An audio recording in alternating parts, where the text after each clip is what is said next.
Welcome to the first episode of the new year of the Connor and Heffernan Show. My name is Mark. My co-host Montana is right here as well. Super excited to be back after a long, much-needed break. Let's get right into it. So, NFL playoffs are here. We got the wild card weekend. Our first game of the playoffs is between the Browns and the Texans, and man, what a story for both of these teams this year. The Texans, who haven't been within a sniffer's chance of the playoffs, make it in their last game of the year. CJ Stroud is probably going to end up being your rookie of the year just based on his stats that he's put up. And then the Browns, Joe Flacco comes in, and they are kind of a force to be reckoned with right now. What are your thoughts on this game, man? Because this is two really sneaky good teams coming into the playoffs to start things off. Bro, well, first of all, I got to give you a shout out because I don't remember what episode it was last year, but you called CJ Stroud being that dude, and I said the exact opposite. So I got to give you credit because you called CJ Stroud being that dude. And so far this season, not only has he the best rookie quarterback, he's made his case arguable for being one of the top 5 best quarterbacks in the league as a whole. He has made his case arguable for being one of the best quarterbacks in the league, not just as a rookie. So shout out to CJ Stroud.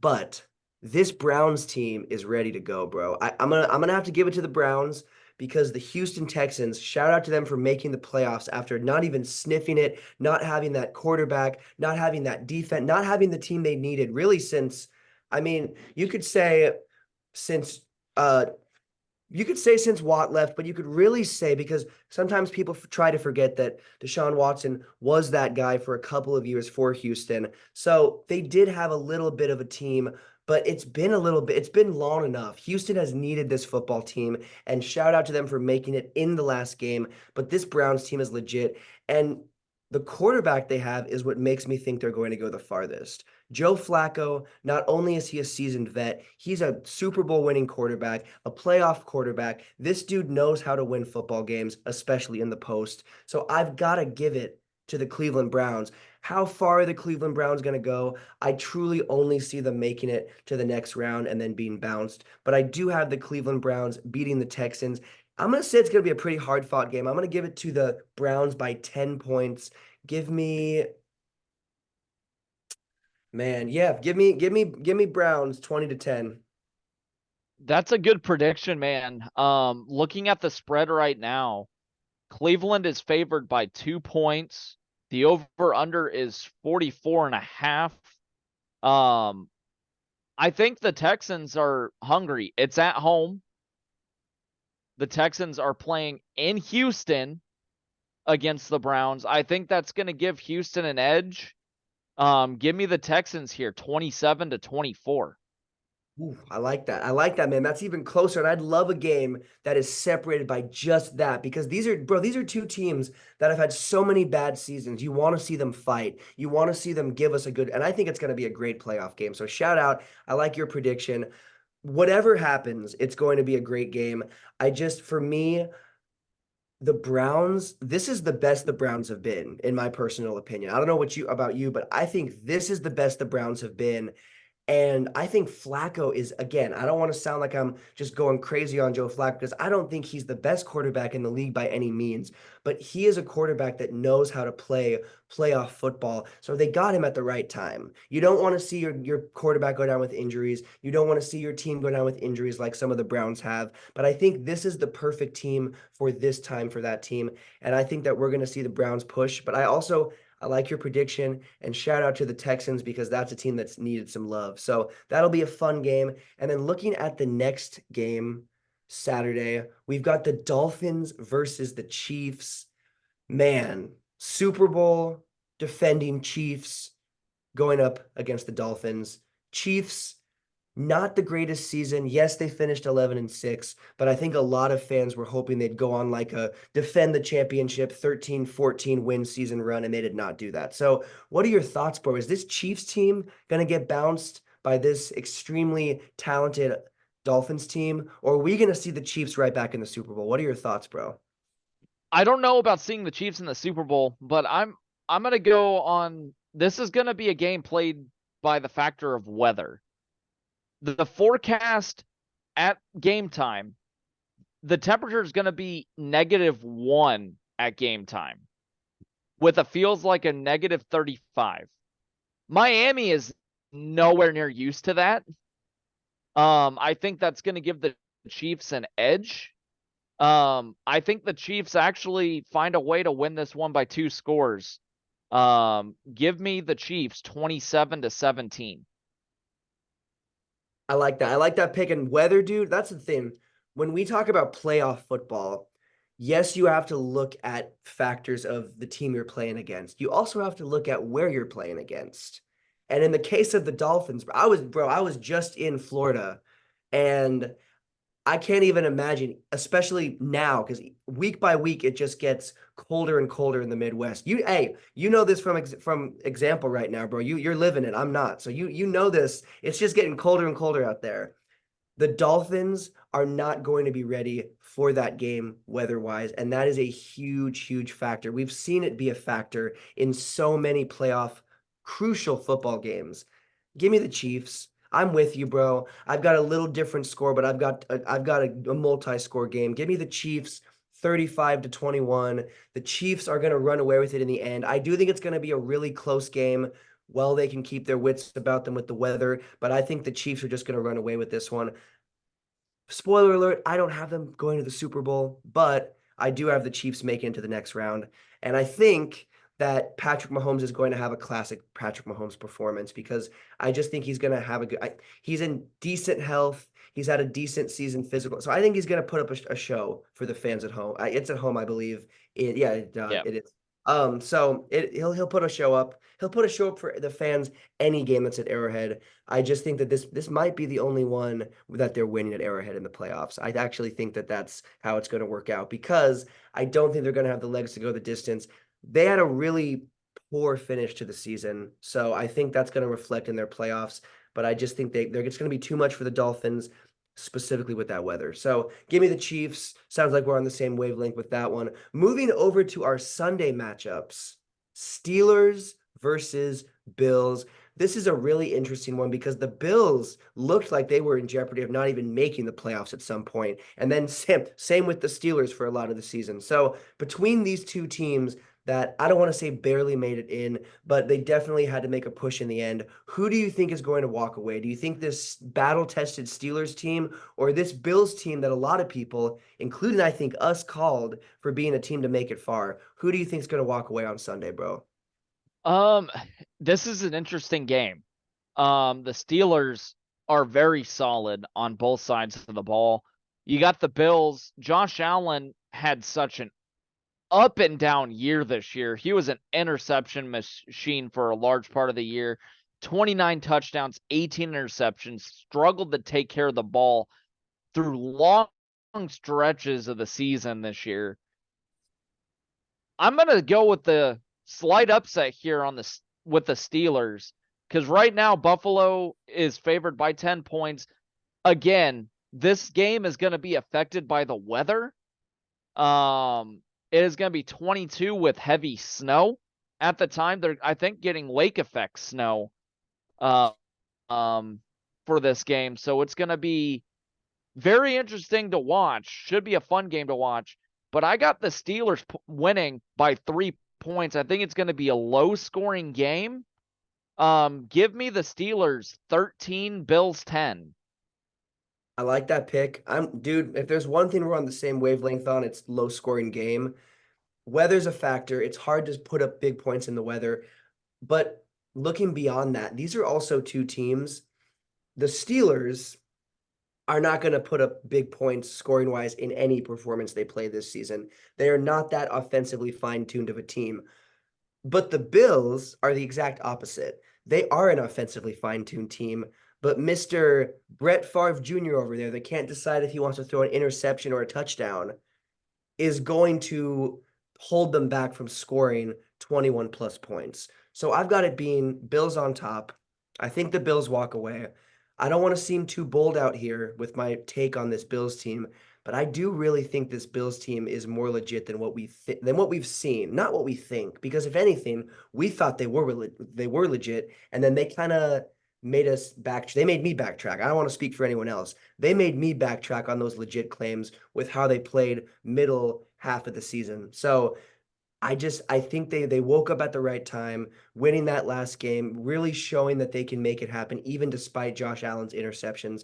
So give me the Bills winning by one score, 17-10. It's gonna be freezing. It's gonna be a game, and it's definitely going to. I mean, may the best team win, but in my personal opinion, I think it's the Bills.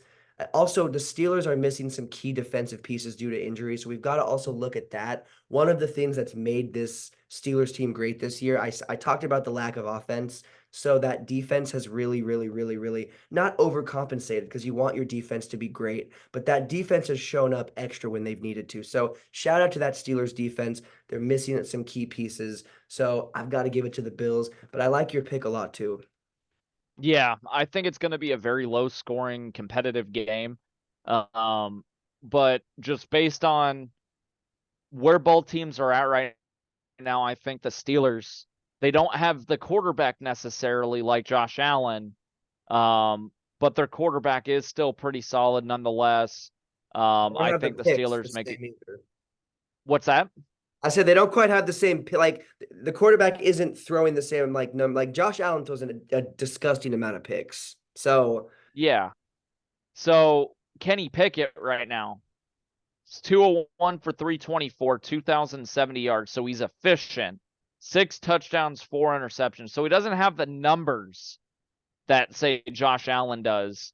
But again, he's been efficient, and I think it's going to show in this game. He's going to make enough plays to knock the Bills out of the first round. And we may have to talk about the head coach of the Bills getting fired if that comes into fruition. Because obviously they've had chances to make the Super Bowl the last several years, and they have failed in the second round each of those years. So we shall see. Should be a very, very interesting matchup going forward. I'll Our let you next take this next one. our next one here, absolutely huge game for my boys. Green Bay Packers, youngest roster in the NFL. Their average age is like 25 on this roster, which is crazy. They're also probably the hottest team in the NFL at this point, going up against the division winners in the Dallas Cowboys. Boo. Jordan Love. Can I mention his name again? Jordan Love in his last 8 games, 18 touchdowns, 1 interception, the best 8-game stretch for all quarterbacks in the final 8 games. This team is playing on fire right now. Right now, Dallas is a 7-point favorite at home. This is not just going to be a homer pick. I think this legit can happen. Give me the Packers winning 27-20. I think Jordan Love makes one more play than Dak Prescott to give the Packers the lift that they need to win it by a touchdown. This Packers team, their defense has been up and down all year. Well, the last couple of games, last 2-3 games of the year, the defense has played on fire. The offense has obviously also showed out too, with some of their rookie wide receivers stepping up in key situations. Their tight ends have been showing up as well. And let's mention Aaron Jones. Aaron Jones had another really, really solid year at running back, especially after he got back from injury.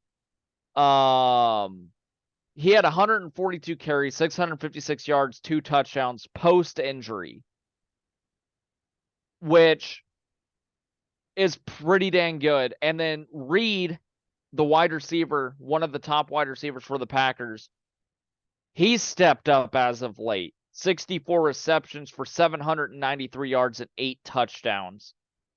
Jordan Love, 372, 579, 41 over 4,100 yards, 32 touchdowns, 11 picks.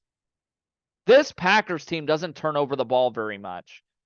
You can say the same about the Cowboys as well, but man, Packers are red hot. And I think the Packers have what it takes to pull it off. And I think the Packers can make it pretty damn far. What are your thoughts of this game? Well, first and foremost, I don't want to be a Cowboy hater, but part of me is picking the Packers out of spite for the Cowboys. But that's not there's a rational side here too, because the Packers are a team that takes care of the ball and will stop you on the other side. Now, I'm not going to say with ease, but they've got a really solid defense and they've got a really young team that is you can see they're learning as they go this season. They're learning as they're a team that's learned every step of the way and that's grown every step of the way. And that's a team that makes it far. This is not a movie, but that isn't something that just happens in the movies. Teams that have that growth together go far in the postseason. So Pack is back. I'm taking Packers. One of us had to have a team in the playoffs. I don't even know if I don't think either of us had a team in the playoffs last year. So one of us has one in this year. Let's go. I'm going for the Packers. When it comes to the Cowboys, they are a good team, but this is the same team that picked up some pretty embarrassing losses this season. Did they pick up that many number-wise? No. But when you look at who they lost to in some of their games, or how close some of those games were, or how Mr. Dak Prescott played, you scratch your head a little bit and you remember that it is the Cowboys. They are the Cowboys. They're always going to be the Cowboys. They are not going back to the Super Bowl. Give me the Packers winning. I like your score. I'm going to take the same exact score, 27-20.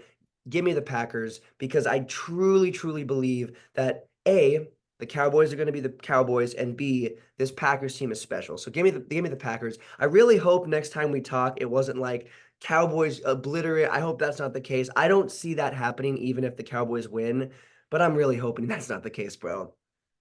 Same here. And I got a hypothetical question for you. Let's hear it. So if the Cowboys lose first round, that means they haven't made it past the second round in several years. Does Mike McCarthy get fired for not getting this team over the hump? That's tough. I think so. Yes. I'm gonna say yes. It's tough, but I'm gonna say yes because if I was a Cowboys fan, which there's no universe where I am, if you're looking at a coach that's helping you win 10 plus 8, let me backtrack, 9 plus games a year, and you're making it to the wild card at least, but you're not making it to the NFC Championship, and you're not making it anywhere close to the Super Bowl. I want a guy that's going to get us there. So yeah, if they don't make it past I think if they don't at least make it to the NFC Championship, they fire him. Mm-hmm. But especially if they lose to the Packers, I think there's no way they don't. What do you think, bro? Yeah, I think he gets fired. Yeah, they had a really solid year. They put together a couple of really solid years back to back. But they hired Mike McCarthy in the hopes of getting him over the hump because Jason Garrett could not do that. So the fact that right now they are sitting in a position where they could actually potentially lose in the opening weekend, I think that's going to really speed up the process. And we might be seeing a new coach in Dallas next year if that comes into fruition. I would not be shocked, bro. And honestly, it's possibly time. I just think that dude, the amount of coaches that are available right now. There are so many available pieces and minds that could build up that locker room that I don't think is happening and they have right now. So regardless of things, now obviously if they go to the Super Bowl or go to the NFC Championship, they probably keep McCarthy, but that's not going to happen. I would be shocked, even if they beat your boys, which I don't think they will. They're not making the NFC Championship. So No. a couple more wild card games to go over. The next one might be the most interesting. Bro, thank you to the NFL script writers for this one because this might be one of the best matchups for what it means. Because on one side, you've got the Los Angeles Rams, a team that just won a Super Bowl a few years ago and has and bet on a quarterback in Goff. And they want to go back. They want to make, they want more. They got him for more than just one Super Bowl. So we've got the Rams versus the Detroit Lions. That for me, that's the storyline there is huge because you're talking about a quarterback, you're talking about Matthew Stafford, who came in, started with the Lions, and started his storied career because he is a champion now. And you ended up swapping, and everyone was wondering why, because Goff got them to a Super Bowl. He didn't win it though. Matthew Stafford had never gotten the Lions past, I don't even think the first round of the playoffs. I might be incorrect on that one, but I don't think Stafford ever got the Lions past the first or second round of the playoffs. You swap that, and Stafford wins. It wins it all his first year. Mm-hmm. Just the storyline there is huge because you're looking at two quarterbacks that have been to it all, one that has won it all, one that has lost it all for the same exact team. And then we've got this Lions haven't made the playoffs since Stafford was there. And arguably, Detroit is the second or third best team in the NFC this season, in my personal opinion. So the storyline is huge. The Rams are not that team. I'm just going to say it right now. Rams are not that team. If I'm calling this game and I'm looking at it from a realistic perspective, I'm taking the Lions all day. I'm taking the Lions because the Lions are the better team talent-wise. But I'm going to go with Rams. I'm going to go with Rams because I think Stafford is a quarterback that is, I'm not going to say smarter than that Detroit defense, but I think he's going to be able to outsmart that defense. And if those pieces around him are healthy, I think Stafford takes that team. And I don't think they go super far. I'm not saying the Rams are going back to the Super Bowl, but give me the Rams beating the Lions by 2 scores. I think Stafford in the end is gonna lay it on pretty thick in the end. So give me the Lions winning 28-14, or excuse me, the Rams winning 28-14. I think it's gonna be close for the first half, but I think that the Rams pull away right when that third quarter starts. I think the Rams pull away. So give me the Rams 28-14 beating the Lions. I don't know, man. I just think it's gonna happen. What about you? That's an interesting prediction. This is the Lions' first playoff home game since I think the mid 90s.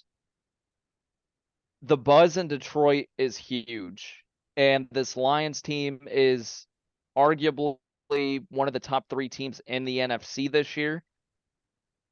I'm going to go Lions because the Rams haven't been particularly good away from home.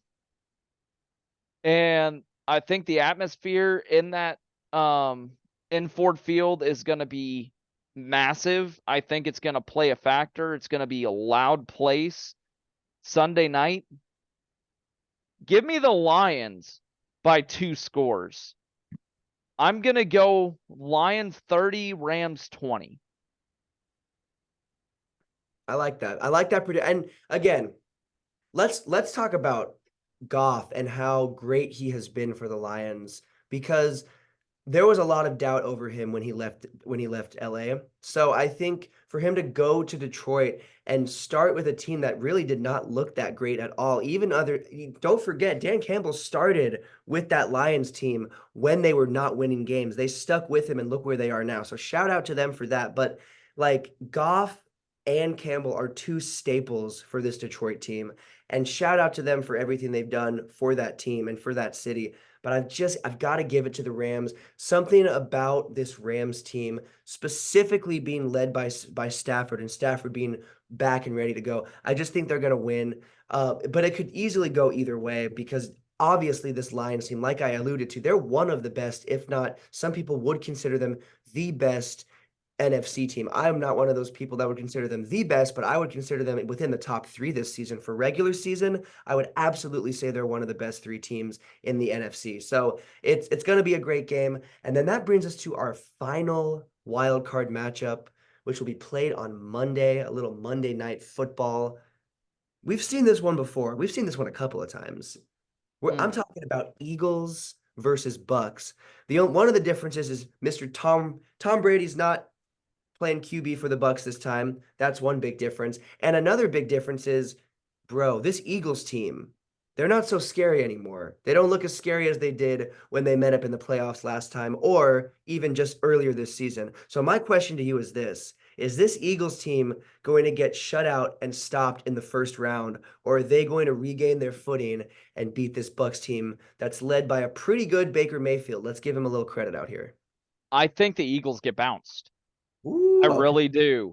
The Okay. Eagles are just not a good team this year. Yeah, they're 11-6, but incredibly inconsistent. And if you're looking for the point of consistency, I think the Buccaneers, slightly worse record, but they've been more consistent. Their defense has been good. They haven't turned the ball over as much as the Eagles have this year. I've got the Buccaneers winning at home, but I think it's going to be close. Give me the Buccaneers 27, Eagles 24. Man, I like the way you think because I love an upset. And this would be an upset. Like even though this Bucks team is arguably not that much behind this Eagles team record-wise or skill-wise at this point, the Eagles went to the Super Bowl last year. They are a team that almost won it all, but they don't look like that team. When you look at them, the last 6, 7 games of the season, they've looked like the Eagles team of the season before they went to the Super Bowl, which was Yep. not a bad team, but it was not a team that was going to the Super. It wasn't a team that was making the push that everybody, even me, I mean, I thought they were going to make it. I'm going to be honest. I thought they were going to make it. And it's not just because I had a couple fantasy players that were playing, you know what I'm saying? It was also just because I thought they were going to be that team. They were not. I'm with you. I'm with you on them getting bounced. I also think shout out to Baker Mayfield because that dude, he's kind of that guy when it comes to playoff football. We've seen it since he was in college. I mean, that dude is a little cocky, a little he loves that. So give me the Bucks winning by 1 score. I think it's going to be not a super high scoring game, but I think it's gonna get up a little bit. Give me 28-21, Bucks on top. Now, I'm not going to say anything crazy and say they're going to make a push and go to the Super Bowl and upset anyone else, but I do think that this Bucks team at this point as we're recording this episode today is better than that Eagles team. And I just think that Eagles team is too wounded, bro. Like they're too hurt right now to really, really, really come back and make a push. And we could be wrong. Maybe Jalen Hurts comes out and goes crazy, but like there's a lot of key pieces literally actually hurt for that team right now. And even if they're back on the field able to play, we're not going to see a full strength Eagles team on Monday. So give me the Bucks by a score. And man, finally playoff football. I'm really excited that we're back here, bro. Once again, it is great to be able to share that with you guys. We will continue to talk playoff football as it goes. One more little thing, kind of just a fun prediction we're going to do really quick. Now that we've gone through all the wild cards, who do you think is going to be in the Super Bowl? What are the two teams, bro, that you have facing up for the big one come February? Ooh, that's a tough thing. But Is the Packers? I'm Let me guess, Packers, right? Packers actually may be one of those sneaky good teams this year to pick. Whether you're a fan of them or not, just based on the way that they finished the year. So I'm gonna go first with my heart prediction. I am going Packers in the NFC, and I'm gonna go someone different in the AFC as well. I think we could see a potential here for Packers Texans Super Bowl this year. That is my heart prediction. But if I'm gonna have to follow my gut, I'm gonna go with, I don't know. Cowboys are really good. Um, They have some key losses. I'm not gonna pick the Cowboys. What the hell am I saying? I'm gonna go with the LA Rams potentially. And then I'm gonna go. I might. Man, this is a tough thing. Um, give me the Bills. I'm gonna go Bills Rams Super Bowl. Okay. All right. Those are good predictions. I can see them happening. There's definitely plenty of room in these playoffs for parodies to happen, for the big guys to lose. When it comes to my prediction, honestly, there's two teams that we've seen play one time already that I think history is going to repeat itself, not just seeing them play again this season, but seeing them play another Super Bowl. And those teams are 49ers and Ravens. I have two predictions, but one of mine is 49ers and Ravens. And here's what I'll say about the Ravens. Oh, This, I forgot to mention those teams. those, That might be my pick actually. I might well, be see, reversing that. those two teams. And first of all, the Ravens, Lamar Jackson. It's not just Lamar Jackson, but shout out to Lamar because there's so much issues with contracts, issues with money. Is he worth? No, dude, that guy is legit. That guy is so legit. He is taking a team, in my personal opinion, for one of my predictions, to the Super Bowl, not with ease, but I don't think there's a team in the AFC that can really stop this Ravens team. But there is a team in the NFC that I think will be ready to go, and that is the 49ers. Now, we saw them match up on Christmas Day. We know how that game went. I think this 49ers team is going to be ready to go if they do have a rematch in the Super Bowl. So I think one of my predictions when I'm really like, okay, I think these are the teams because they've shown us that they are so far throughout the season. Give me 49ers and Ravens. But another pick, and this might be a little crazy. This might be a little and I don't want to one of the I don't really want to pick one of the teams, but I'm going to have to just say it. One of my off the wall predictions that I think could potentially happen is the Bills because like I said, the Bills started the season and everyone thought they were that team and they looked like that team, but as the season went on with inconsistencies, specifically Josh Allen and Brett Favre Jr. throws a lot of picks, throws a lot of touchdowns, but also matches up with a lot of picks. So it's been shaky, but if this Bills team, first of all, can do what I know they can do against the Steelers and then continue that in the AFC, I do think that they could be in the Super Bowl. So give me Bills, and then I don't want to say it, but give me Cowboys because in an alternative universe, Oh, I know, bro. I know. I didn't want to. I had to say it because there is a universe where this exists, and maybe it happens. I don't think it does, but if somehow the Cowboys make it, give me Bills, Cowboys. And because I don't want to end with a sour taste in my mouth and say Cowboys as my last predictions, I'm gonna give a third one because I just cannot. I can't end on that note. For my third prediction, give me Packers, and then the team that's going to remain the same in the AFC is going to be the Ravens. I do think it's either going to be Ravens or Bills. I don't think there's any other team in the AFC. I think it's the NFC that it's hard for me to pick because I can see the Packers making that dark horse push. I can see the 49ers making that obvious they're a pretty good team push. And then the Cowboys, hate them, but I can see them making that push. The Bucs aren't going to do that. I'm sorry. The Bucs are going to be out. I just don't think that the Bucs are going to have it. There's definitely teams in both conferences that I think are more obvious outs. So we will obviously revisit it because there's plenty more playoff football to go. Moving on, one more NFL topic. There's been a lot of coaches that have either been fired or have been parted ways, which is basically the same thing. Let's be honest. It's all being fired. It's just a different way of putting it. But the main one out here, the one that turned a lot of heads, was Bill Belichick. After 24 years with the New England Patriots, winning countless Super Bowls, being in countless playoff games, last couple of seasons, extremely dicey. But that dude's a legend. It's not okay. I'm not gonna go off on a tangent, but I'm just gonna do a side note. It was not just Tom Brady that was winning that in New England. Yes, he was a huge part of that, but Bill Belichick's coaching went in with the longevity of the success. Maybe not the on-field moments where Brady, but the longevity of that success, keeping that environment together like it was, that was Belichick. So Shout out to Bill Belichick. My question to you is this. There's two questions, but the first one is Bill Belichick, legend of the sport.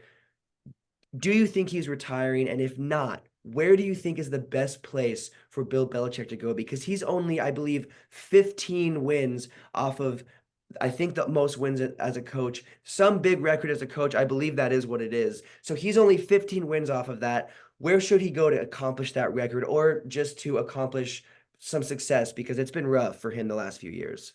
It has been rough the last few years. I'm gonna go before the episode. I could see him going to a team like the Chargers. Hell, if the Dallas Cowboys job opens up, if they lose this weekend, I could see him going to the Cowboys too. Both teams have very solid rosters, and I think he can win a lot of games at both of those places. But if I had to go with, a today prediction where he would end up, I'm gonna have to go with the Los Angeles Chargers. What about you? Bro, if he goes to the Cowboys, that would be if he goes to the Cowboys, bro, Jerry Jones is gonna end up like mysteriously like dead or something because those two would not be able that would be a great partnership on the field, but Jerry Jones needs control over everything, and so does Bill Belichick. So they wouldn't last it. Oh man, but imagine that's the thing. If they lose, there's a really, really good chance that Jerry Jones would kind of hand over some of those reins and Bill Belichick would gladly take them. So I like that.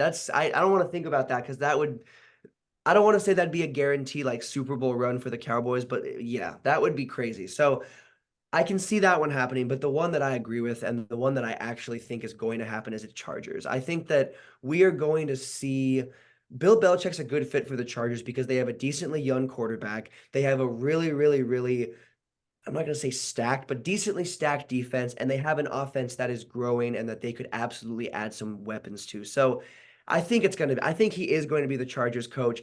I can definitely kind of see a Cowboys scenario. One I'm going to throw out there is as a possibility, but a very slim one is Raiders. We talked about this before we went on, and it's like, I'd rather see Pierce. All of Raiders Nation would rather see Pierce. I don't see them fumbling that. But if they do, Bill Belichick is a guy that would know how to build up a team. But Bill Belichick is not going to go to a team with a quarterback that's anything less than a star. Sorry, Mac Jones, not that guy. He tried, people forget this. Remember Cam Newton, bro? Remember the Cam Newton experiment in New England? Like, I do think there was a level of Bill Belichick that tried to make it work with bringing another star quarterback in, but it did not work. But if he goes to a team like a Chargers that already has that quarterback, that already has that established star, I think that's a good partnership. So I think Chargers is the one that it's going to be if he even does keep coaching. There is a small chance he retires. I don't see him going to college because he needs those wins in pro. And I do think he doesn't care about individual records, but dude, imagine being the all-time winningest coach because I do think that's what it is. I should have had it pulled up. It's something to do with wins. So I'd assume that's the one that it would be, but either way, shout out to Bill Belichick. But there's another coach, not in the NFL, but another coach coming off of a championship win, Jim Harbaugh. Do you think Harbaugh is staying with Michigan or do you think he's going to the NFL? And if he goes to the NFL, where's that dude going to go? Can you repeat that real quick? Yeah. So if Jim Harbaugh does leave Michigan, because there's talk about that, is he going to go to the NFL? And if he does, where is he going to go? Where do you see him going to as of now if he leaves? I do think if he leaves the Michigan job, I do think he's going to find his way back to the NFL. And I could see him landing in a place like Washington. I think the Washington needs a coach that's Super Bowl winning. And I think since Jim has been there, I think he can get him back. Washington's another team that doesn't have a terrible roster. They just need to find someone who knows how to coach to win games. And they haven't had that. So Washington would be my pick if he leaves Michigan. And I do think him leaving Michigan is a very real possibility, especially with all the stuff going on around Michigan right now, as far as his cheating scandal goes, because there's a good possibility that the punishments are not being done, or they're not done being levied on that team. This is a guy that was suspended 6 games this year because of this issue. And there are talks of potential taking away the national championship because of this. Maybe even taking away wins. They had a great roster. They didn't need to go in-person scout at games and stuff like that, which, by the way, is against the rules. You can't go scouting, send people the games of future opponents to get signs from people. You cannot do that. So I think right now it'll be smart for Harbaugh to get out of Michigan, and I think he needs to find his way back to the NFL. Is it going to really help him in the grand scheme of things? Who knows? But I do think Washington's a potential landing spot for him. What about you? I think Washington's the top one. I'm glad we share the same idea on this because I think Washington is that top team. If there's one coach that could turn that around and take the pieces and talent they already have and build that up, it'd be Harbaugh. He's done that. He did that with Michigan. Yes, it's different. It's a college team, but Harbaugh is a dude that builds those programs up and keeps them built up, and he would transfer that to the NFL, and we've seen him in the NFL spotlight. So I think he's going to go. He needs to leave Michigan. I definitely think he is going to leave Michigan. Could he throw a curveball our way and stay a college coach for another school? Maybe, but I think he really is going to make that push back to the NFL. And he's hinted at that a couple of times throughout the years, like wanting to go back, going back. So I think that now is the perfect time. And there's plenty of so many openings, whether it's Washington or not. There's plenty of teams that will look at him. So I think it'll be Washington. That makes the most sense. Again, a team like the Raiders, if I'm picking Bill Belichick or Harbaugh for the Raiders, I would pick Harbaugh, but I don't see him going to the Raiders. I see it being more realistic that we got Belichick between the two if that did happen, but I don't think either are going to show up. But I would like Harbaugh because, again, that's a dude that knows how to build a team up, and that's definitely what the Raiders need right now. We already got Pierce, though, bro. I really hope they make the right decision there. But either way, plenty of coaching talk. We're going to have a lot of things to talk about with that because so many coaching openings and so many coaches that will get shifted around. Already, the Patriots have signed their new head coach. Now he is the youngest head coach, Mayo. He's now the youngest NFL head coach, younger than McVay. So shout out to the Patriots for a quick turnaround. But moving on, we've got a little bit of Husker sports to talk about. I'm going to let you take us away, bro. Dude, what a week for Husker sports.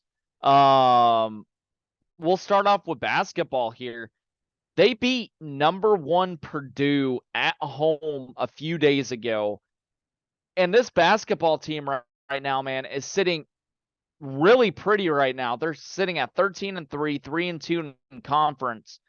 They are in sole possession of 5th place because they own tiebreakers over Purdue and Indiana. They're a really solid squad this year. And this may be the squad to get Nebraska over the hump in the tournament. You got Keisei Tamanaga right now averaging 14.6 points a game. He's shooting at almost a 50% clip in 25 minutes of court time. It's crazy, man. What a turnaround for this team. This team, albeit they have a couple of new pieces, this team last year won 16 games. They already have 13 wins going in to the 17th game of the year, which should be tonight, but there's snow, so the game could easily get postponed. What are your takes on this basketball team, dude? Because this team is legit. They've shown that when they beat Purdue at home. It's their first home win over a number one ranked team since I think 1962. It's their first win over a number one team since 1982. What are your thoughts on this team, man? I think this team is legit. And they have a 5-game stretch here where they can really prove it and put distance between them and other competitors. Well, here's the deal. And we talked about this before we went on, bro. Like the Big Ten is possibly one of the most competitive, if not the most competitive conferences, because we are currently at 5th and our record is extremely impressive. And you're looking at, I mean, we're looking at a lot of Big Ten teams that could make some noise, potentially make the tournament come March. So we don't have an easy rest of our season, but we definitely have a winnable rest of our season. And I think that Nebraska could easily be a team with under 10 losses. And I think that we haven't been able to say that until this season. And winning against Purdue, especially after losing against Wisconsin, because we easily could have folded and really, really, really started to show a lot of holes. But instead, we came back and we were aggressive and we were offensively fine-tuned and we looked like a totally different team. And we didn't just beat Purdue, we beat Purdue. And people want to discredit it and say, okay, that I've seen a lot of talk on social media about Purdue not being the real number one team, that well, they are number one, and they're still looking like one of the top ranked teams in the nation even after we beat them. So they're a team that has a high regard, and that will more than likely for sure be in March. And we beat them no matter what happens.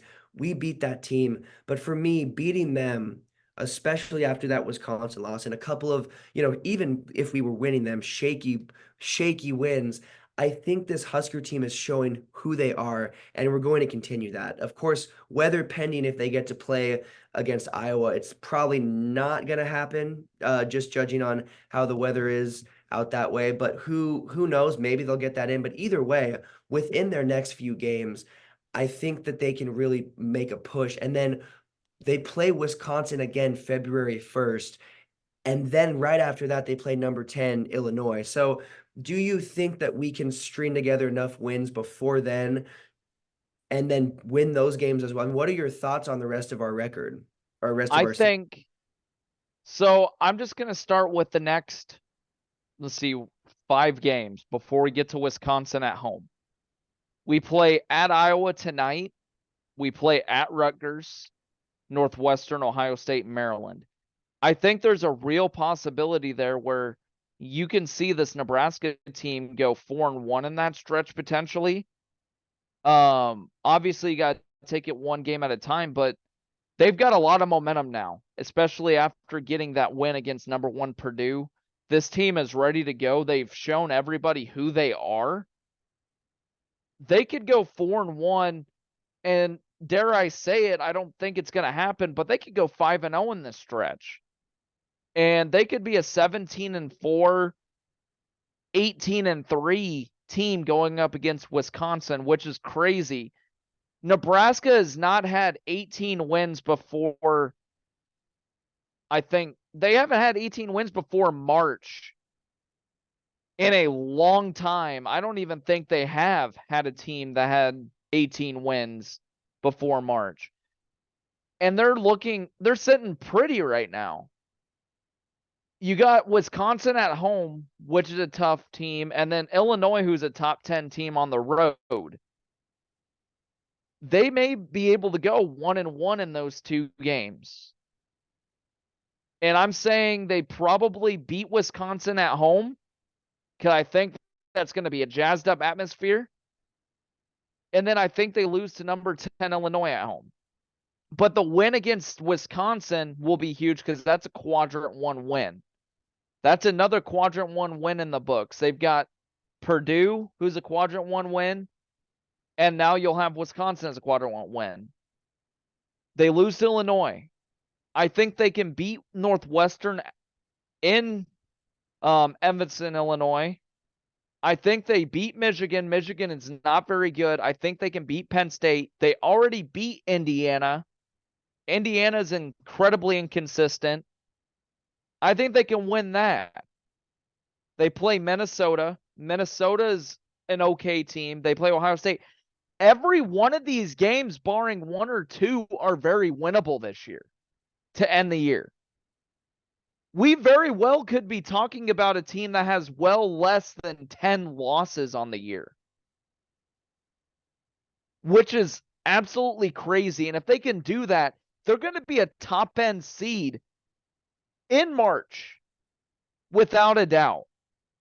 They could be a top 4 or 5 seed, and they're going to be ranked. They will be ranked within the top 15 probably.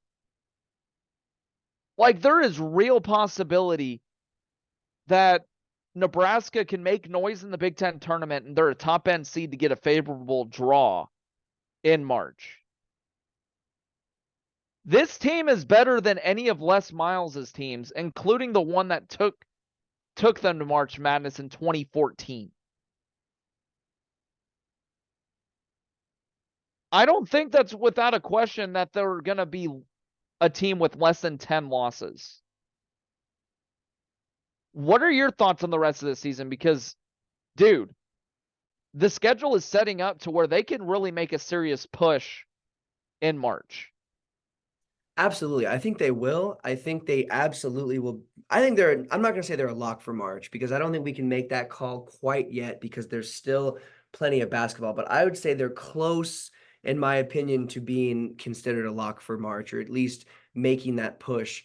I definitely think in their next 5 games, they've got a little bit of a gauntlet slightly, only because the Big Ten is so competitive. It wouldn't be a gauntlet every season, but this season they're playing some heavy hitters in that time. But I think we go 4-1. I definitely do. And I don't think we drop. I'm going to be honest. I don't know if we drop more than 8 games this season. I think that my floor, I mean, no, I guess my ceiling would be 8, my floor would be 10 losses. I think that we'll be between 8 and 10 losses, and I think there's a great chance we finish with 8, but we might even finish with less than that. The biggest thing is going to be keeping our health, keeping our mindset together, keeping, the offensive, because the offensive productiveness we saw in that game against Purdue, we need to see that continue because it's not always been there even this season. We need to see that consistency. So if we see that consistency, especially from 3, and we see them keep that up, I definitely think that we'll be under a 10-loss team,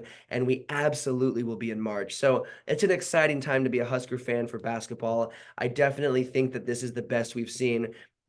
Definitely better even than Miles. I agree with you. Like, that was fun in 2014, but I think this is even better, and I think there's more waiting for us with this team. So shout out to Nebraska basketball. There's more Nebraska sports we got to cover. I'll let you take it away because there's some exciting football news that has happened since we last talked to you guys. Yeah. So Nebraska football has put together quite the class to boost us into 2024. And it's going to be headlined by this pickup. You may have heard of him. He is the #1 quarterback in the country in Dylan Raiola, Husker legacy. His dad played for Nebraska. His name is literally on the stadium, and he reversed his commitment to Nebraska back in December. Before we had our little break for the holidays, I ended up mentioning that there are rumors of Dylan Raiola coming to Nebraska for another visit because there's things happening in Georgia. Maybe he's having a change of mind. I happen to be right. He came to Lincoln in the middle of December to film his commitment video. And it was a huge thing because Nebraska's got their 5-star quarterback that they can develop over the next 4 years. Raiola has then been a big proponent of getting transfer talent in here. They had a big recruiting weekend a couple of weeks ago with other transfer targets. 3 of which were running back Dante Dowdell, who was a top 8 running back in the country in last year's class. You had Jamal Banks, who is an elite wide receiver from Wake Forest, 6'4", 205. Isaiah Nayor, 6'3", 215. Two very physical wide receivers. And then they had Dante Dowdell. Well, I already mentioned him. They also picked up Micah Mazkua from Florida, interior offensive lineman. He has played over 700 snaps. They picked up all 5. They went 5 for 5 in their transfer portal pickups in that weekend, which was absolutely massive. And it's a large proponent to what pull that Rayola's got being a star quarterback in the making. If this defense, and they also picked up the linebacker from Syracuse who played with Tony White while he was the defensive coordinator there. So another very, very solid pickup. If this defense is anywhere as good or better than last year, and this offense with Raiola at the helm, if Raiola can spin it like we think he can, and we have seen throughout his high school career playing with Power 5 talent in these high schools, this Nebraska team is going to be very, very, very dangerous. And it's going to be fun to watch,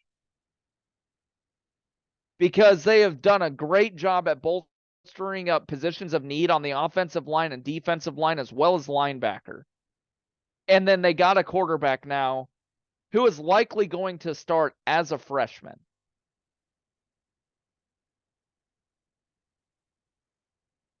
I already expected a pretty big jump going into next year, because I did think they were going to at least pick up a transfer quarterback, maybe. I didn't think they were going to pick up Raiola at the time. And with the pieces that they have coming in and coming back, I already thought that they're going to be an 8 to 10 win team next year.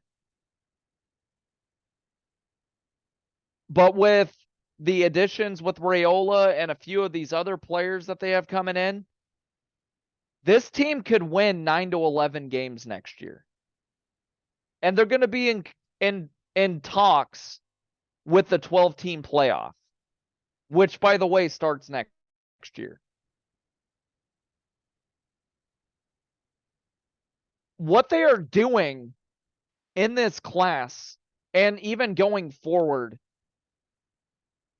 it's massive. This staff is putting in work. I'm excited, man. I want to hear your thoughts on this whole thing, because this team, within the next couple of years, could be a legit national championship contender. What are your thoughts?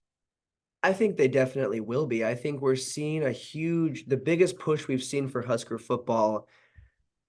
I don't even know if I can say I don't know if we've seen this type of hype that's been deserved and that's been building up in a while. I don't know if we've seen it in the last 20 years. We haven't had a quarterback with the hype like Raiola. I mean, we have had some hype and we've had great quarterbacks, but it's not been the same. So I think that the hype is well deserved, and what's building up is real, and I'm excited. I think we're only going to keep getting more pieces. And when you look at a Saban that's stepping down, and other coaches and players and the transfer portal, you look at all that. I mean, we're going to get some pieces. We're not done seeing. I don't think I don't want to say the best is yet to come, because I think Raiola might be the top of where we're at right now. But I don't think we're done seeing these pieces come to fruition. I think we're going to see Rule build this team up, because he is a program builder. That is what he does, is he builds programs up. And shout out to Rule, because he had, honestly, despite what people want to say, despite that it wasn't the best, look at his record compared to first years in other schools. Look at his record in Nebraska in his first season compared to his other first years. He had a really, really, really good first year, and I think we're going to be a 9-win team. I think we're going to be an 8 to 9-win team guaranteed next season. So shout out to the Huskers. I'm so excited. I do think they win at least 8 to 9, but there's potential there where they can pick up one They or could win two more 11. wins there. They could win 11. I really, really, really, really want to say they're going to win 11, but it's just so hard for me to hop on board quite yet with that. But they could absolutely make a push to 11. So I time.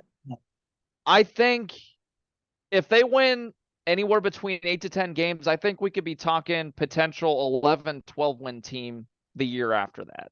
Absolutely, without a doubt. If they're winning 8 to 9 next year, I think 11 to 12 will be that next push, and maybe they'll make 11 to 12 this next year. They've got a decently nice schedule, a decently tough one, but also they've got a lot of winnable games. So shout out to the Huskers because I think they're definitely making that push that we've wanted to see them make. Yeah, they can start 7-0 going into the Ohio State weekend, which Ohio State's like right now looking a little bit more winnable than it has been in the past. Without a doubt. So that it's going to be interesting if we've got a 7-0 Nebraska team who is probably going to be ranked in the top 10 next year. Look out, because there's a world of momentum with this program right now. And with Nick Saban retiring at Alabama, Alabama is going to fall off. Ohio State is maybe starting a little bit of their fall off too. They've had people enter the transfer portal, go opt into the draft. Let me pull up the rankings real quick here. Let's see. Team rankings for 24/7 Sports. Ohio State right now, they still have a decent class. They have the number 5 class in the country right now. But again, Ryan Day has shown the last couple of years where his clutchness factor as a coach has not been good. They haven't had a good quarterback really within the last couple of years. Kyle McCord was serviceable, but he was not what they needed. And now they get a guy out of Kansas State. His name is Will Howard, who is very similar in stature to Kyle McCord. And he's probably going to be the starting quarterback. I don't see Ohio State doing a whole lot. I see Ohio State as a 2-loss team next year. So there's a lot of optimism, a lot of reason for optimism for Nebraska right now.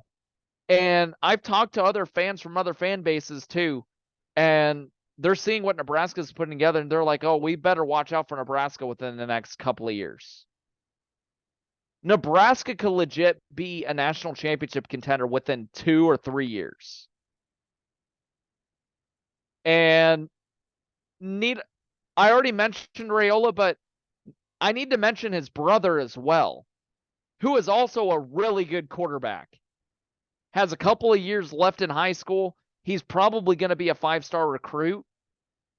We might have 8 years of having Raiolas at quarterback. Because I think there's a good chance we pick up his brother. Which is crazy.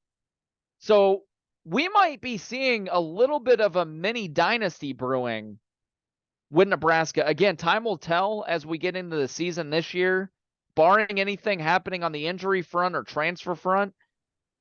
This Nebraska team, and people may think I'm funny, but if you're a college football fan, man, you got to look at what Rule is doing, and it's very impressive. Very impressive. He is a good developer of talent. He is a good rebuilder. Hell, he took Baylor from winning 1 game in his first year to winning 11 games and an appearance in the Big 12 championship. He is a great coach. And he's at a place like Nebraska now with all the facilities in the world that any team can, really want. They've got the NIL. This team is going to be dangerous, man. And I couldn't be more excited.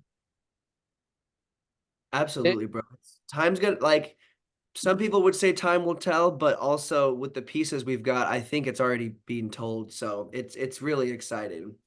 Yeah, it's super exciting. Like the potential is there next year to win anywhere between 8, 10, maybe 11 games if he could pull off 1 or 2 more, which I think is very, very, very possible. If they can develop Raiola in the right way, if that O-line is bolstered up, can pass protect and run protect, if Nebraska has a really good balanced attack next year on offense and their defense is as good as they were or better last year, they can win every game on their schedule. Which, what a turnaround that would be. And other college football fans that listen to our podcast may think I'm crazy. And it's not just the homer and me talking. There are other people and other fan bases that can see what's happening behind closed doors in Lincoln right now. And they're like, Nebraska may be back sooner rather than later. Nebraska is a sleeping giant. And once Nebraska wakes back up from its slumber, we may be talking about a next decade of potential dominance with this Nebraska team. It's not at all crazy. No, not at all. I think we're at the point where it has to be acknowledged because I think we're there. And I think next season, like we said, 8 to 9 wins. We can't say it's guaranteed 100%, but I think it's very, very possible, especially now that we have that talent rolling in and that hype just will keep building up. So obviously we'll keep covering that as it goes because there'll be plenty more Husker sports news and specific Husker football news to cover. Moving on to our last 2 segments of the day. As we move away from football season, we are moving into more basketball. And with that, we're going to talk a little NBA. First of all, we're just going to talk about the top 10 standings in each conference right now. And do we think they'll stay the same? Will any teams go up, fall down? And just we'll talk about what we think is going to happen with this top 10. I'll get started talking about the West. When we talk about the NBA West, it's always there's always a lot of separation sometimes between those teams as you go, but this year is no exception. Obviously, we've got the Timberwolves sitting at first. They're actually tied at first currently with the Thunder at 26-11, but currently they're first. Thunder up here at second. Nuggets are third at 26-13. The Clippers are fourth at 24-13. The Kings are fifth at 23-14. Pelicans are sixth at 23-15. Mavs seventh, 23-16. Suns 8, 20-18. Rockets 18-18. And the Lakers hitting that 10th spot at 19-20. My question to you is this. Is this the top 10 that remains? Obviously, there's one prominent team I left out, and that's the Warriors because they're sitting at 12th currently. Do you think they will make their way back up, or is this the top 10 that you think will stay the same for the rest of the season? I think this is going to be close to the top 10 that we're going to see the rest of the year. A team that I could potentially fall out, and I'm sorry for saying this, I think the Lakers could very well fall out of the top 10. Damn, I thought you were going to say the Rockets, bro. I was hoping you would say the Rockets, but that's all right. I mean, even as a Lakers fan like you are, like you have to agree, they're incredibly inconsistent. They can't win away from their home court at all. The Rockets are kind of the same way too, but the Rockets are also 15-6 at home, which is pretty damn good. I could see either one of those teams falling out. I don't think the Warriors are going to find a way to claw back. I think the Warriors dynasty is done. I think the run of making the playoffs is done this year. Again, it's a pretty stacked Western Conference. When you look at the top 3 teams, especially, you've got the Minnesota Timberwolves and you got Oklahoma City and the Denver Nuggets all within a game of each other. 26-11, 26-11, 26-13. Can we talk about this Oklahoma City Thunder team a little bit? Because they're really good. Shai Gilgeous-Alexander is an amazing point guard. Like, it's absolutely incredible. He's averaging over 30 points a game. Over 30 points a game, averaging 5.9 rebounds and 6.3 assists. He may be the top point guard in the NBA this year. I don't think that's out of the question. I think OKC is a legit title contender this year. And then you look at the, Timberwolves. They're sitting at the very top in the conference right now. Timberwolves are looking really good. Again, another title contender in Minnesota. And then Denver's obviously starting to pick up where they left off too. So the West is pretty stacked, especially when you get up in the top 4 or 5 teams.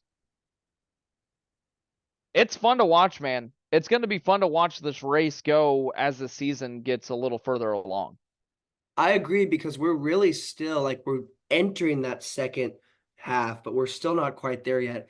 I love your pick on the Thunder, bro. Shout out to that because the Thunder are a team that they're very reminiscent of that 2012, 2013, that young Thunder team that had Harden, Ibaka, it had Kevin Durant, Russell Westbrook. That was a squad, bro. This is a squad just like that was. Okay, this Thunder team, they're building from within and they're doing it so successfully. So shout out to the Thunder.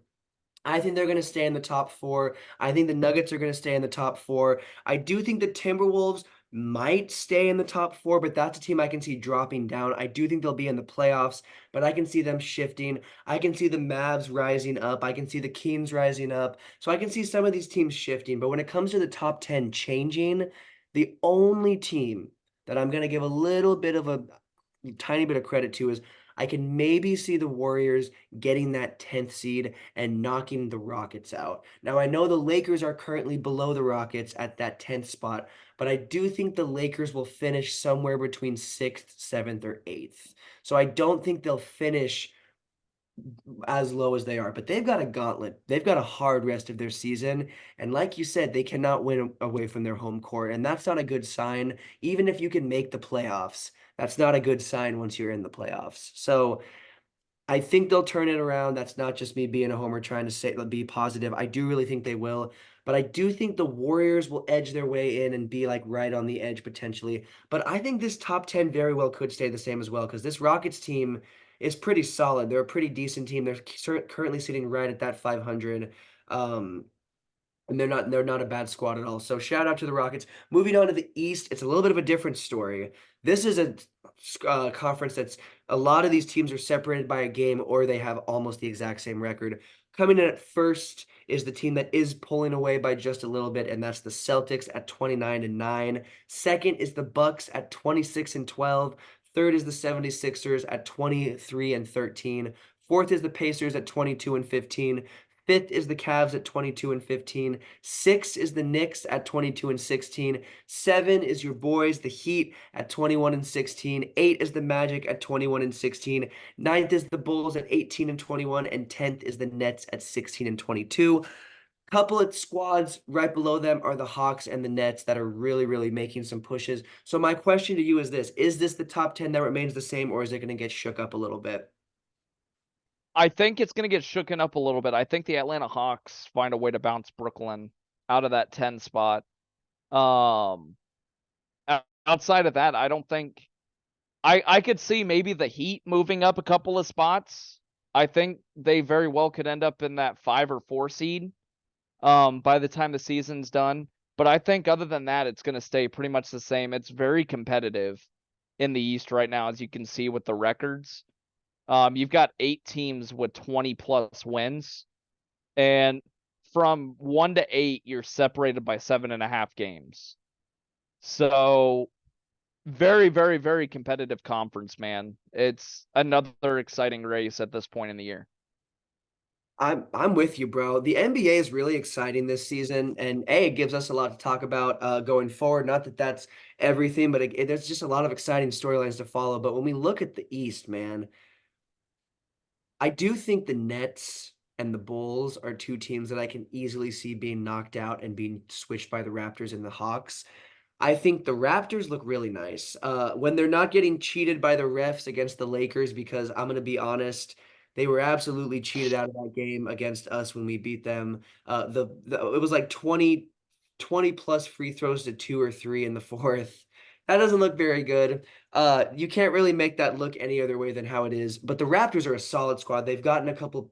They've picked up a couple pieces from the Knicks, and that's huge. So I think the Raptors and the Hawks are both going to bounce their way into that top 10. And then I think the teams that are going to get bounced out are the Bulls and the Nets. Other than that, I think it's going to stay pretty much the same. I think the Celtics, Bucks, and the 76ers are going to keep that top 3 pretty solid, and they're not going to shift. But anything below that 4 to 10 could bounce around a lot. So shout out to the NBA for being exciting. Our final topic of this episode, though, is going over who we think at this point in the season, as we record this show, who do we think the NBA MVP is? Who do you think it is, bro? We'll kick it off with you. Who is your MVP at this point in the season? I think it's pretty easy right now. I'm going with Luka Doncic. 33.6 points average per game, 8.1 rebounds, 9.1 assists. He's averaging damn near a triple double every single time he touches the floor. And it's crazy. It was very difficult for me because Joel Embiid is obviously up there as well. He is putting up very, very, very much so video game stats as well. So right now, in terms of statistics, like overall, I'm gonna go with Luka Doncic. You know what, bro? This is going to be an easy segment to end on because I'm going to have to go with the same dude. I've been saying Luka for the dude, in Well Beyond the Arc, my other show I do that's all NBA, talking all Luka because he's been that dude since he entered the league. So this is his season. He definitely looks the best he's looked. He's been great. He's been that dude the whole time. But I think this is arguably by far his best season. And that's scary because he's only getting better. So I think for me, my top dude right now is Luka. But I've also got to give a shout out to Joel Embiid because that's a dude that won last year. And then, yeah, you know what? When you don't show up in the playoffs like you should, you're going to get talked about like he did. That's on him. You prevent that by playing better basketball. But at the same time, that doesn't discredit what he did for the regular season MVP. And I think people were starting to discredit that. And so far, he is playing the best basketball he's ever played. And that 76ers team looks scary. So shout out to the 76ers. Shout out to Luka. Shout out to Joel. I do think it's going to be between Embiid and Luka by the end of the season. But I'm with you, bro. I got to go Luka all day because he Well, is playing a different level of basketball. And that Mavs it's team is also winning too. it's crazy. And the Mavs they're turning into one of my sleeper teams come the postseason. Because not only is Luka putting up these gaudy stats, but the players around him are scoring too, which is a scary thing. This Dallas team is dangerous, and I think they're just going to continue getting better. So, yeah, Luka is bar none the top pick for the MVP at this point in the year. He's incredible, man. I don't think I've seen someone average a triple double as much as he has. It, He's done a great job of being that dude. Like we look at like a Russell Westbrook from a few years ago, or even like a Magic, he's a different guard, bro. He plays different, and it's so fun to see him play. And I'm glad we're on the same wavelength because not everybody respects Luka's game. Not that it would matter if we had a little debate about him, but it's like that he is a step above these other players by far. yeah, absolutely. So, yeah, it's gonna be fun to watch. Can he keep up the stat line? If he does, he's gonna be the unanimous decision for the MVP at the end of the year. Should be fun to watch, to follow him throughout the remainder of the season. Obviously, We will talk about more of the NBA, more of everything sports. As we go on, we are back from the holidays. It was a much needed break, if I must be honest. But we're happy to be back. We're happy to talk sports with you guys.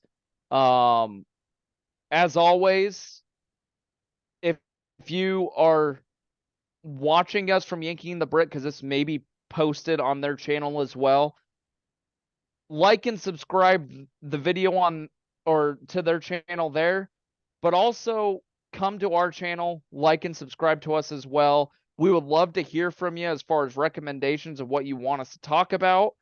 Some of your hot takes as well, and maybe we'll get to them in a future episode. As always, we appreciate you guys for listening, and we will catch you guys next episode.